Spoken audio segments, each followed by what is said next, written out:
Булгар нацаг 100 вангийн хүрээгээр хэсэж явтал нэгэн хятад наймаачин заяатын пүүсээс баахан торго дурдан чихэр чавга моринд ачаад зүүн хой зүг гарах гэж байна гэж хүмүүс ярилцаж байхыг сонсчээ. Булгар нацаг мордож дашмиргний давааны амны ширэнгэн дотор тосож суудал нөгөө хятад нэгэн ачаатай цагаан мөр хөтлөөд өсөж иржээ.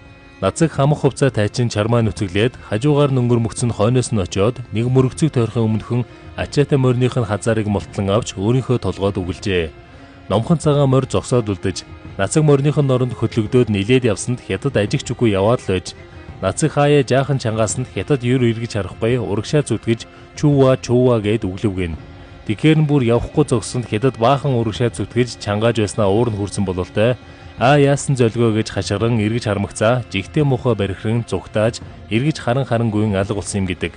Тэр хятад цагаан мөр хөгжөрхөөрөө чөтгөр болдог байна гэж ярьсан юм гинлээ. Монгол үндэсний бүх хурдан морийг багтаасан 400 гаруй зураг тайлбар намтартай Дэв Монгол гэрэл зургийн цомог номын сүүлийн захиалгуудаа авч байна. Холбогдох утас 7230 тэгтэг 39